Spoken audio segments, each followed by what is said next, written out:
today we are talking about transits, this business of transits, this question of transits, a framework for interpreting and understanding what they are, what transits are. And so we are putting on the table this question of transits as a framework for life experiences, and as we will get to later on in our discussion, transits as symbolically describing deeper soul processes. And so we are keen today to step back and look at a sort of overarching framework, an overarching approach to this question of how do we make sense of what transits mean. And so, well, let's start with the nuts and bolts of transits. Your astrological natal chart is essentially a snapshot of the heavens, the configuration of the planets from your place of birth, using, of course, the time you were born. And so it is a snapshot of the planets as configured at the time of your birth. And so as we look at transits, what we're looking at, as many of you know, we are looking at the relationship between that original snapshot, your blueprint, your natal chart, your astrological blueprint. We're looking at the relationship between that and the current planetary positions, or you can erect transits for any time, but it is the relationship between the changing positions of the planets and your original blueprint, your original astrological blueprint, or your natal chart. And so that is what the basic nuts and bolts would be. And so when we are looking at transits, we are essentially looking at a way of measuring the psyche within time. So transits are a way of understanding the undulations and the movements and growth of the psyche within time. And so, of course, we would have had to do a bit of groundwork to sort of situate what the natal chart is, but we're not going to get too much into that, really. But we are presupposing that the natal chart tells us something about our essential psyche, our essential being, the essence of who we are, the psyche of the individual, right? And so with transits, what we're doing is we are measuring, as we said, the undulations and movements and growth of the psyche, of the consciousness within time. So transits are a way of measuring the evolution of consciousness within the cycles of time. And so astrology helps us to make sense of time, the meaning of time, the cyclical meaning of time. And we have a way of measuring the growth of our consciousness using this particular method of transits. And so it is a way. There are many ways of charting, let's say, the expansion, the evolution of consciousness, and astrology gives us a framework within which to make sense of all of that. And so when we are looking at transits, we are keen to take this step back. We're looking not today at specific transits, although we will mention perhaps a few examples, but we want to step back and look at what we are doing. And too often I find that we are busy doing something, but we don't know why we're doing it. We have not stopped to take the time to assess, well, what are our beliefs about what we're doing? So this is really a talk designed to, as we said, present a framework. We're taking one step back to look at how are we approaching transits. And so we're going to put forward today some keys in terms of that business of approach. And so transits will put into very sharp focus what your beliefs are. And any of you who has been following this channel for some time will know that we tend to emphasize quite strongly this question of beliefs. And so beliefs are the frameworks. Beliefs are the frameworks. They are the lenses through which you view your reality. And so beliefs particularly would arise, of course, in the question of interpretation. So any discussion about interpreting transits would necessarily put on the table this question of, well, what are your beliefs? What beliefs go into how you would seek to ascribe meaning to your life experience using the astrology? Okay?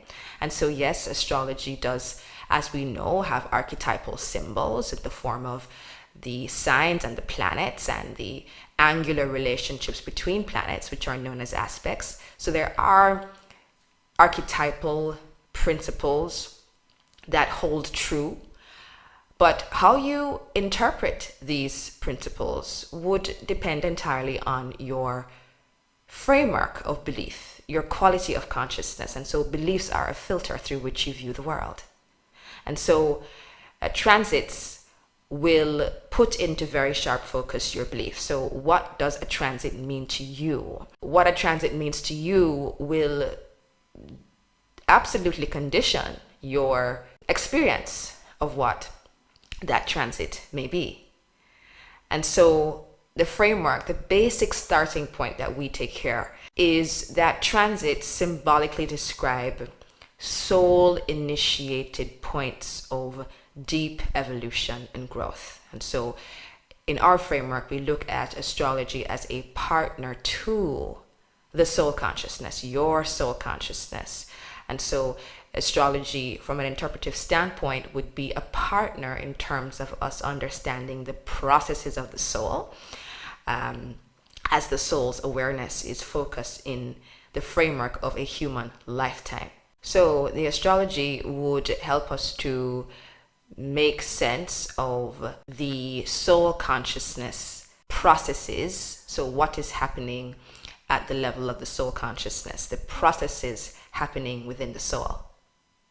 And so the approach that we always want to underscore here as we talk about astrology is to remind ourselves that astrology is symbolic of deeper interior realities. And so the astrology gives us a set of symbols to help us to understand a deeper interior energetic reality. Symbols are always standing in for the reality itself, meaning that symbols point the way forward to a deeper energetic reality.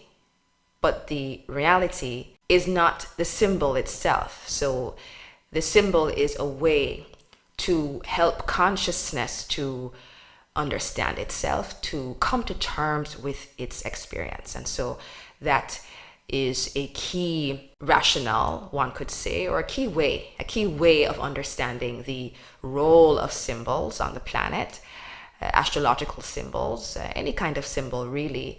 Symbols are ways by which consciousness organizes its experience, okay? But the experience and the deeper energetic reality that is distinct from, it's different from, it is, the symbols are a way, as we said, of understanding experience and psyche. And so we always want to keep that in mind. So what are transits about?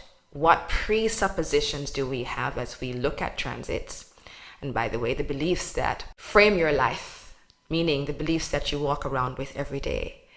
Well, you don't magically drop them at the door when you approach astrology, meaning that you will take your most fundamental beliefs about life, yourself, the planet.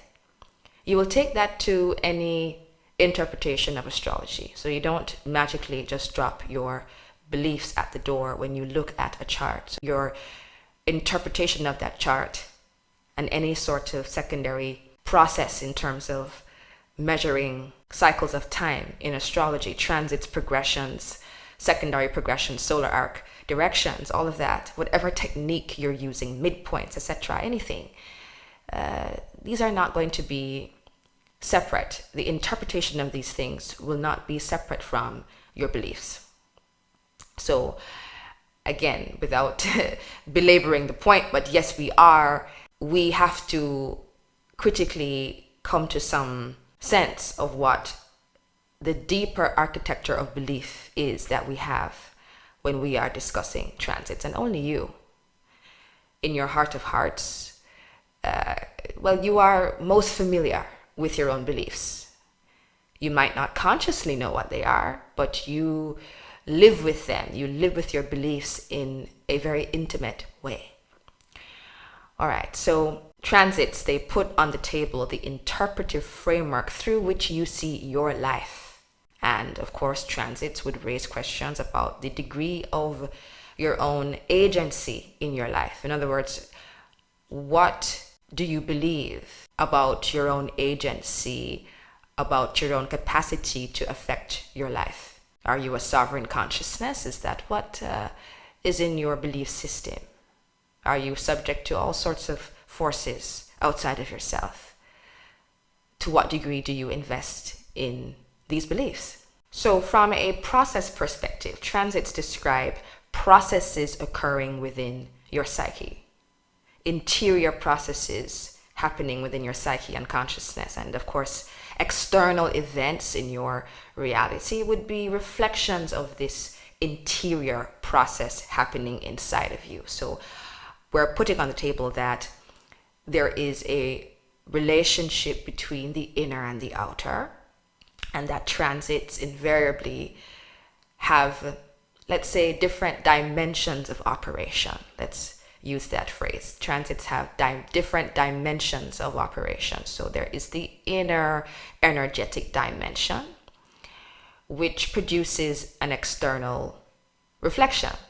And so the events that happen while a particular transit is active would be reflections of the movements of your own consciousness, your awareness, your evolution, who you are becoming, the growth and movement there, that becomes reflected in the external world. And so external events are reflections of the interior dimensions of the transits. And so we want to take an approach which situates the inner energy dimension of transits as being primary, because it is from this interior dimension, this inner world, from which the outer world springs. And so when we understand the internal processes that transits are pointing us toward, we have a much richer standpoint from which to understand the events associated with a transit. When we understand the energy process that a transit is actually fundamentally referring to, then we can assess with a lot more meaningfulness and accuracy and soundness. We can assess the meaning of an external event. So let's say we have a transit of Pluto to your Venus. So Pluto is triggering Venus by any, let's say, major aspect. We're not going to specify the aspect pattern here, but let's say that Pluto is triggering your Venus. So we would know that what's happening on the inner interior dimensions is a Plutonian process. What's being affected? Your Venus. So we could say, for example, that a portion, the deeper process, is that a part of your consciousness surrounding issues to do with how you approach relationships, your sense of your own personal worth and value, perhaps your sense of your femininity, all of these things, just to give a few Venus departments, that those things are subject to a profound overhaul of the consciousness that's linked with that. So your consciousness around Venus, how you approach your relationships, your sense of your worth and value, that is subject to a deep transformative process, perhaps involving the need for you to release and to let go of and to allow certain patterns to die. So the consciousness is what's being overhauled. And then perhaps as an external representation of that Pluto-Venus transit, let's pick an easy scenario. Let's say some relationships in your life come to an end. Well, we would know that the relationships coming to an end is symbolic of what's happening on that interior energetic dimension, that because the consciousness inside of you to do with relationships is being overhauled, is being transformed, and subject to, let's say, letting go and releasing of dead patterns that can no longer be sustained. We know that that is the fundamental process happening that is related to the external scenarios to do with the completion of certain relationships in your life. And furthermore, that the relationships in your life that would come to an end, we also know that they are the relationships that contain the very energy patterns that you are seeking to be rid of. That those relationships that pass away, that die, those relationships that come to an end under this Pluto-Venus transit, those relationships are the ones that hold the energy pattern of consciousness that you are seeking to move beyond. That pattern of consciousness needs to be transformed. And so the relationships based on that old consciousness pattern cannot continue. And so what transits allow us to do is to give a richer meaning and understanding as to what, as we said, inner psychological, psychic, soul processes are happening.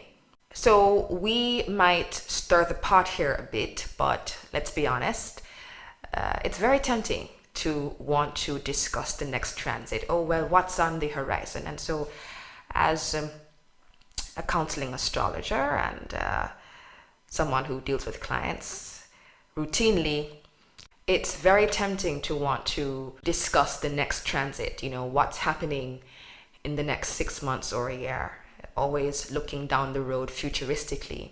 The next transit on the horizon is always very enticing, but we still do not really ultimately get away from having to come to terms with the realities of the transits in the present.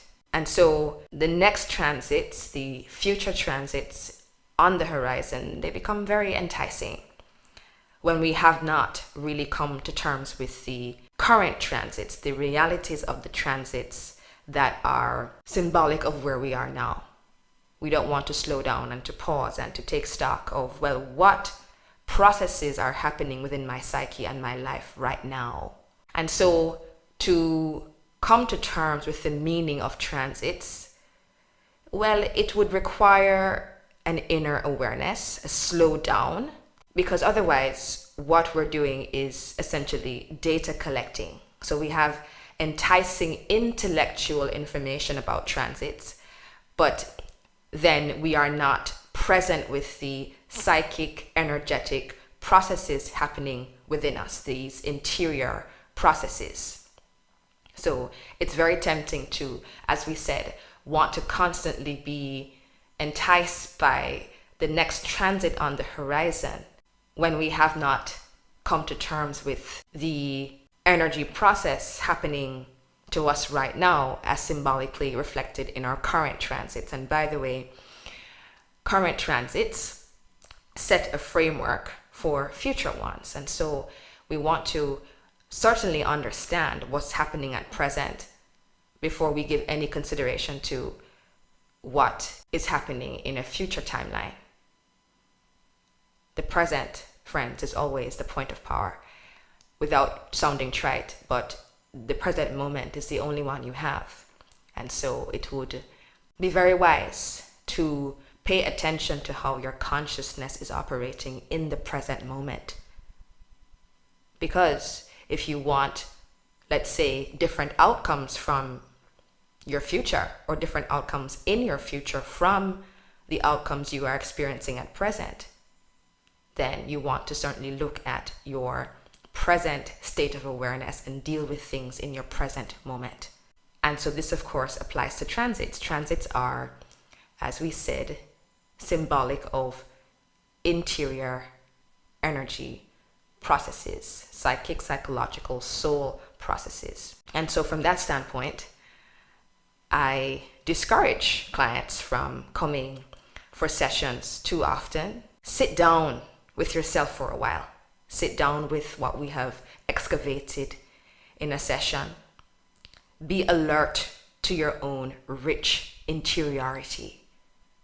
And so when you pay attention to what you think and what you feel, and notice within you the balance of your beliefs, your thoughts, your emotions, then you are far ahead of the game.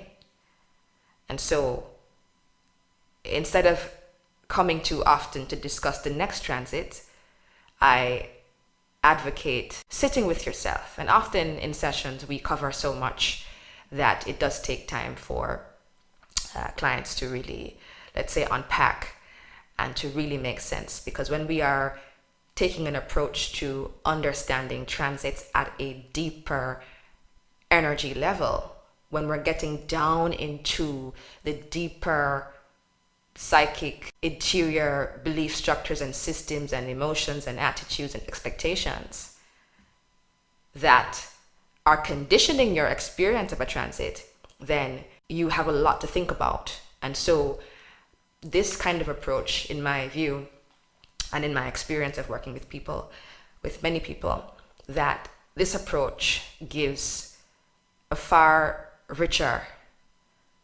understanding of what transits are. And furthermore, it puts the power back, let's say, into the hands of the person that I am working with, in that they have to now think about, well, what is going into my consciousness? What is inside of me? We live, of course, in a highly data-driven world. And so our attention spans are becoming increasingly shorter. And in this data-driven world, where in the astrological field, the data is, what's today's transit? What's next week's transit? What's next year, next 6 months, all of that. It does not, let's say, support this sort of slowing down to be able to listen to and to make sense of your soul's deeper intentions for you. Because transits, the framework that we are putting forward is that transits, and we will discuss this some more in a bit, but what we're putting forward is that transits are soul initiated processes. And so if our premise, as is mine, is that we are coming into a lifetime with, let's say, a particular soul agenda, then that soul agenda would be reflected, symbolically encoded in the astrology itself, meaning that transits signal to us evolutionary points of growth that are initiated by the soul. What have I on a soul level come in to do? And so the astrology is a partner. It would, let's say, give a supportive energy framework for the playing out of certain lessons, for the learning and growth that happens in your human consciousness. And so it is a partner to consciousness, as human consciousness explores itself and as it explores reality. Big picture. So there is a great reward to be had from slowing down and developing a rapport with yourself. And then you begin to really discover the rich world of transits as fundamentally these energy processes happening inside of you. So you become more present to the processes happening inside of you. So on the one hand, getting readings, getting consultations, sessions too often, they would satisfy the mind, but it's that kind of data with too much rapidity. It's like chewing gum. The more that you chew, the hungrier you get. And so you can get consultation after consultation, but you have to really, let's say, extract the juice, the richness from your astrology. You want to sit down with you. Your astrology is symbolic of you. your astrology is symbolic of processes happening within you. And I know it sounds obvious to say, but think about it for a moment, that these are symbolic. Transits are symbolic of what is happening within you. And so if you don't know what's going on with you, then you can't make sense of transits. So what we're saying is not to discount the utility of looking ahead. Of course, we want to know what's on the horizon in the astrology, and that would give us a good framework to keep in mind as we go through certain experiences. In my counseling room, of course, we do go into what transits are on the horizon, but in the first instant, and primarily, principally, I am, as a counselor, far more interested in what energy process the person in front of me is in now. And then I also take a look at the kind of major transits of the, let's say, 18-month to 2-year period before their session. I want to know what undulations of this person's psyche has been taking place before they come to see me. What's been going on? And so I suppose what we are advocating here is a question of what gets more weight, what's given more attention. Invariably in my counseling room is what's happening with you now, and to what degree do you understand that? So without being trite, it is dealing with what's on your plate before you think about piling on some more food. Yes. The degree of your astrological alertness is the degree of your own personal alertness to the conditions of your own psyche. Let me try to say that one more time. The degree of your astrological awareness is the degree of your own personal alertness to the conditions of your own psyche. So you will be adept at understanding your astrology to the extent that you are adept at understanding your own internal terrain, being aware of what you're thinking as you're thinking it. This inner alertness is going to sharpen up your astrological awareness for you to be able to appreciate transits. The more you become familiar with the person closest to you, which is you. All right, so transits have various layers. We have the descriptive portion of what transits are, the descriptive layer, rather. So the what is happening on the outside, the symptoms. Yes. So, as we said, Pluto to Venus, ending of a relationship, that would be the descriptive, what is happening, the what is, the symptoms. And then there is the evolutionary intent as a separate layer. So we said with Pluto to Venus, the idea of wiping out old patterns, old attachments, wiping out old beliefs, completely reforming and transforming your consciousness in relation to how you approach relationships and how you feel about yourself in terms of your own sense of personal worth and value.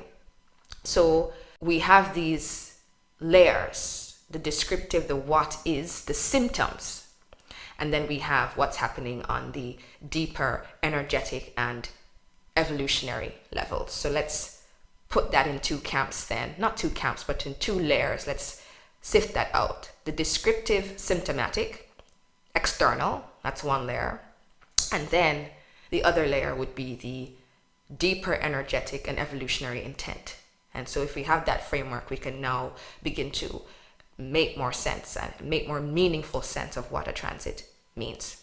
Within my work, there is a third layer that sometimes deserves mention or treatment depending on the person in front of me and what I'm called to do, but you'll often hear me talk about the bio-spiritual layer. Transits have also this bioenergetic, bio-spiritual component meaning from that standpoint, we get into what happens in terms of the energetic changes that register within the physical body. And so there are ways of understanding that. And so we get into that, particularly with the subject of awakening and certain experiences in life that people have.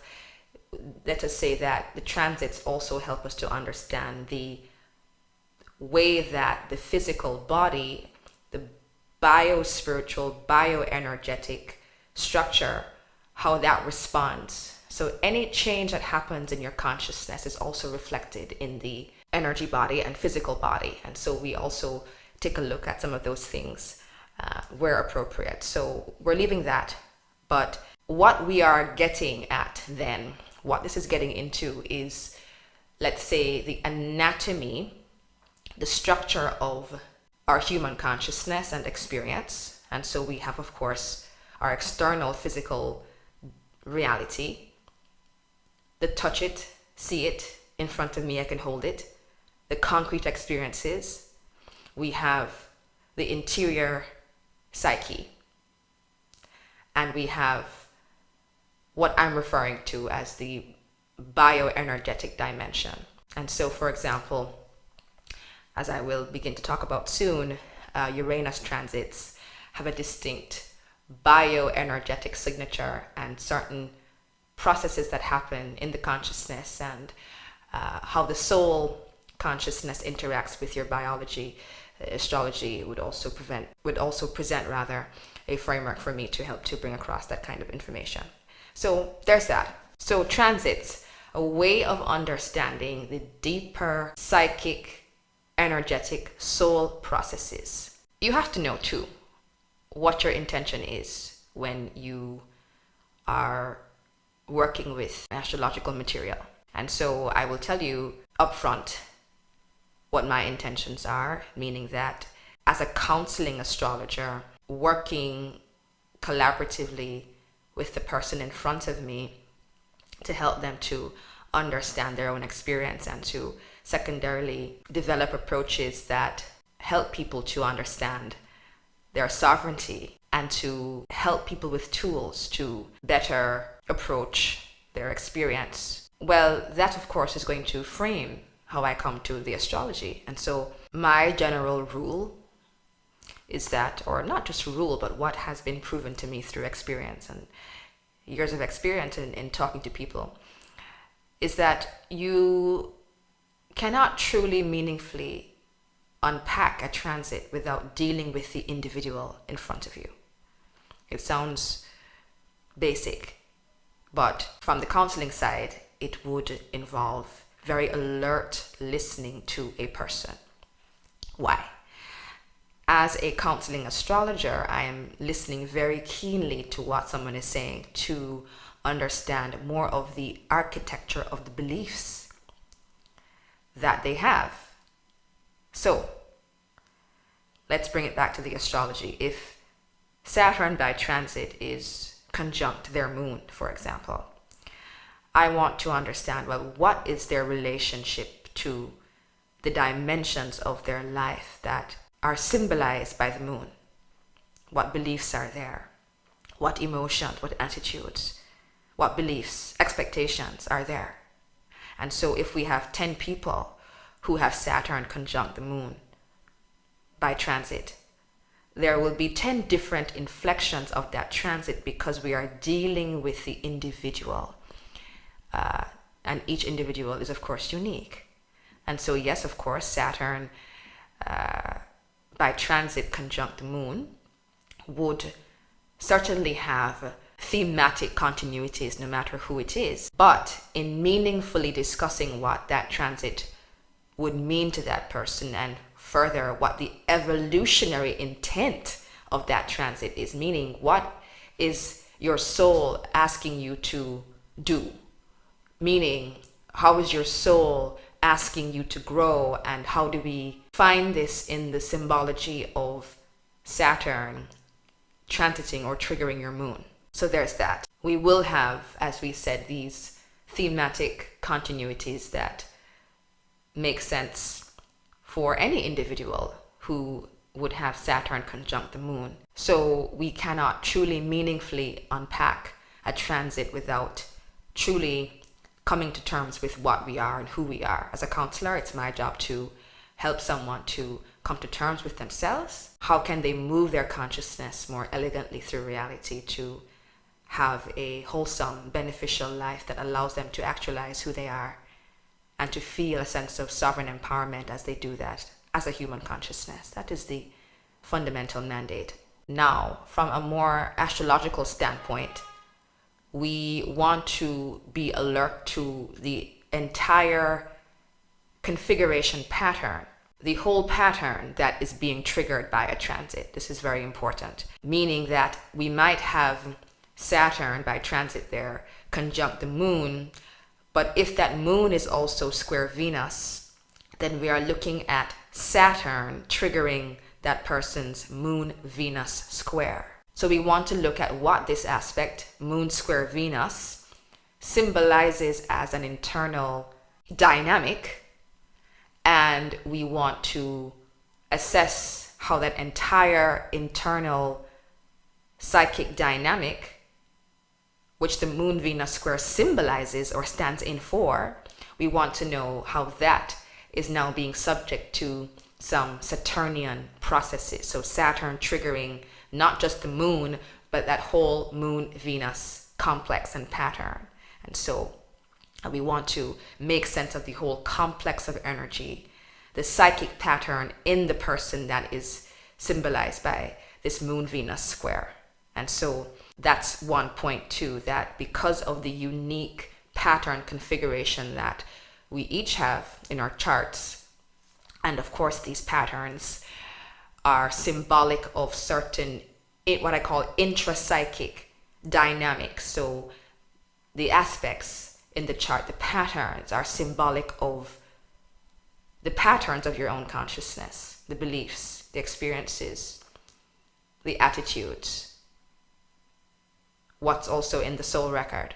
Now, secondarily, we also want to understand, as we are looking at transits, we want to understand the whole pattern of transits in front of us.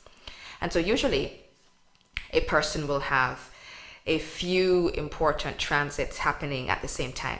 And so what is the holistic pattern? Are there repeating themes? Yes. So we want to make sense of the entire pattern of transits and the interconnecting themes.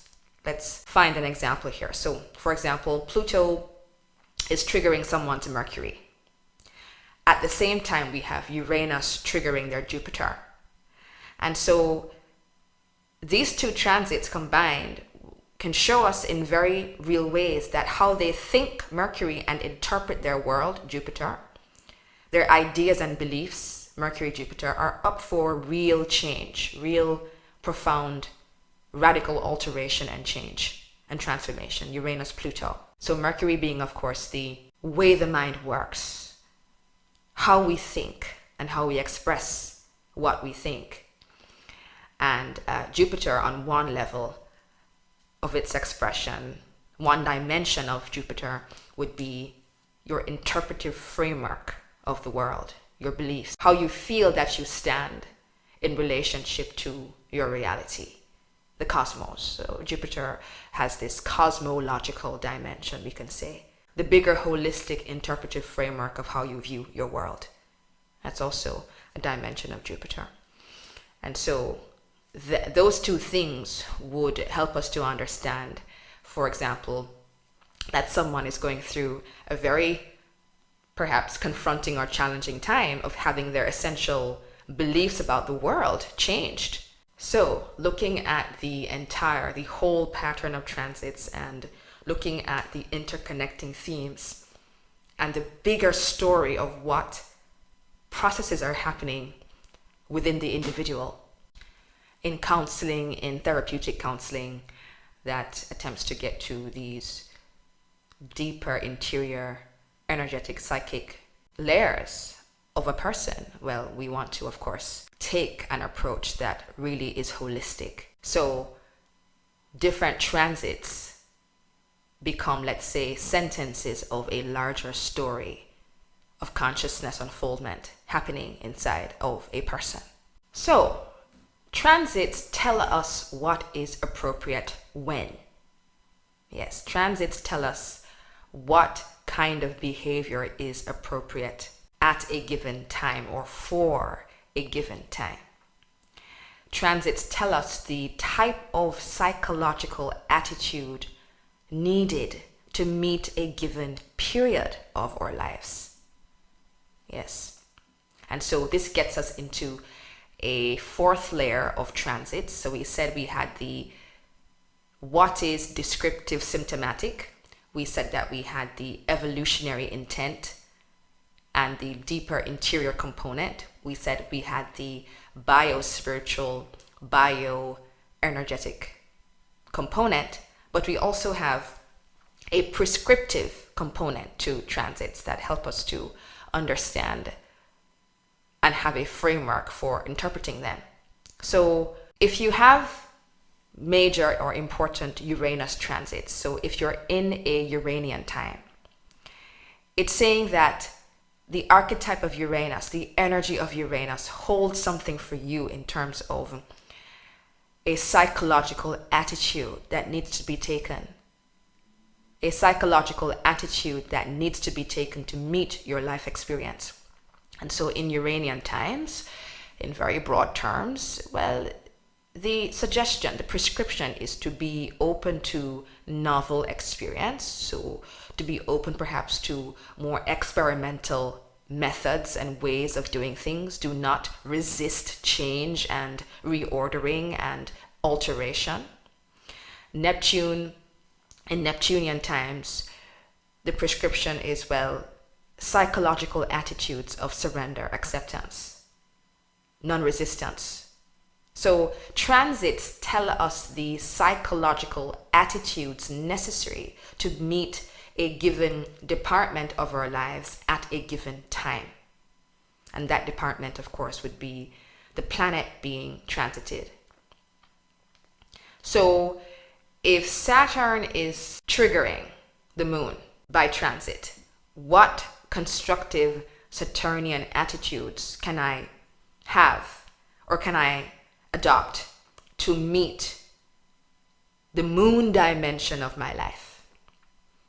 Perhaps, just to take an example out of thin air, perhaps we need now more of an attitude of self-reliance, self-sufficiency, responsibility in terms of our domestic affairs. So let's take that we are required perhaps to step up into more self-responsibility, self-sufficiency, self-reliance, responsibility. All of those attitudes are required to meet now our domestic life, moon, or family life, moon. So transits show us the growth that we are ready to incorporate and assimilate into our consciousness. So if we are saying that transits are symbolic of the soul-initiated evolutionary points, transits are a way of symbolically understanding the growth that we are ready to incorporate and assimilate into our life, our consciousness, our awareness, as initiated by our soul from our deeper soul agenda for the lifetime that we are living.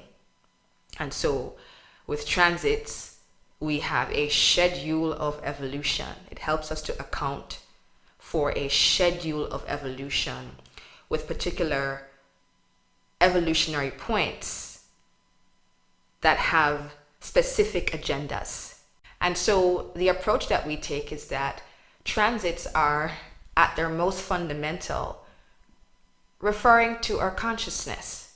And so we are wanting to take an interpretive approach that allows us to respond to the dynamism of our consciousness as it adjusts and goes through life experience. So let's put the ball back in your court. What are your assumptions?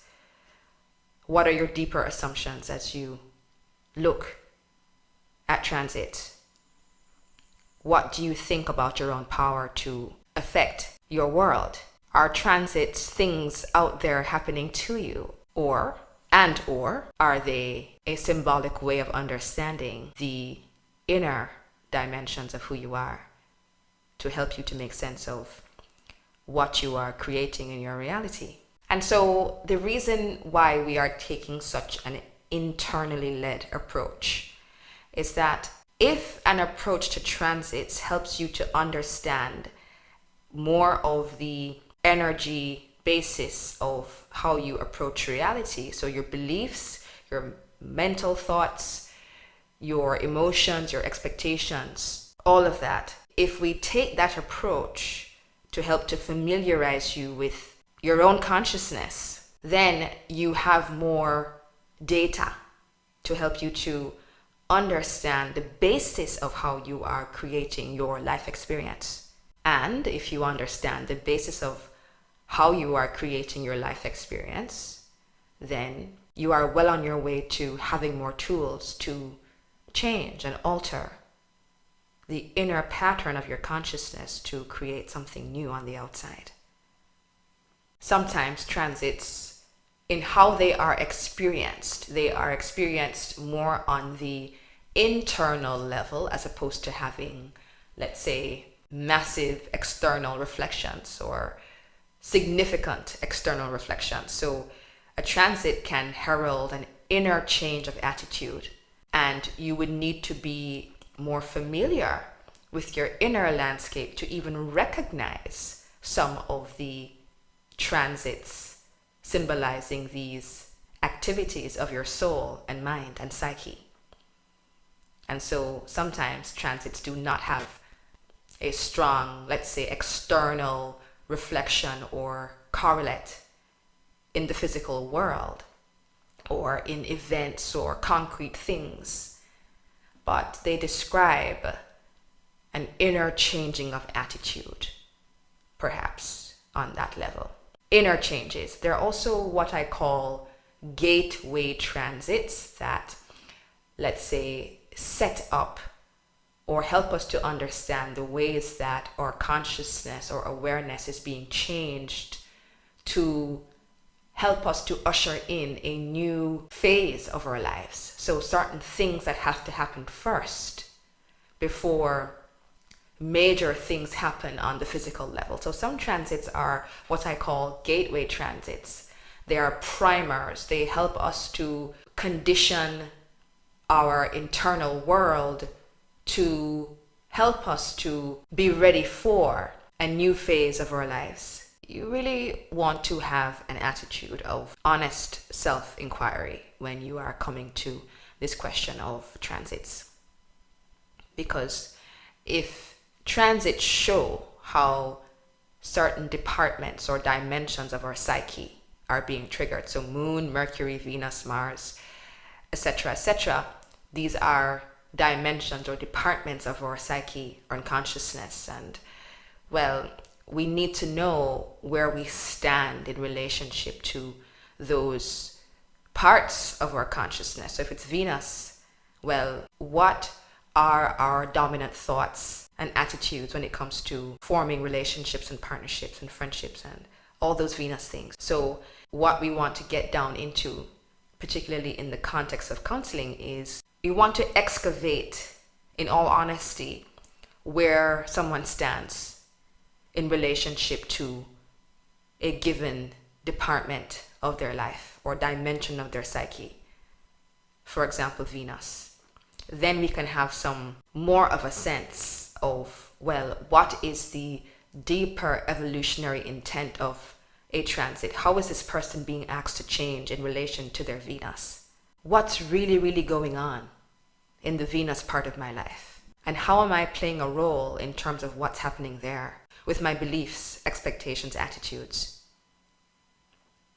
So these are a few things to think about. By no means are we giving a complete or exhaustive account of how to approach transits. We are taking a step back today to look at transits and how we approach them in a more detached way to help us to make sense of what we are doing when we engage with transits, or what can we do, what's available to us. as astrology offers this symbolic framework of understanding our own consciousness and the undulations of our consciousness within time. All right, so reminding you as usual that I'm available for a range of private astrological counseling and teaching consultations, and links to that are in the description box below, where you'll also find links to join my email list if you'd like these kinds of seminars to be sent to your inbox. So until next time, talk soon. Bye.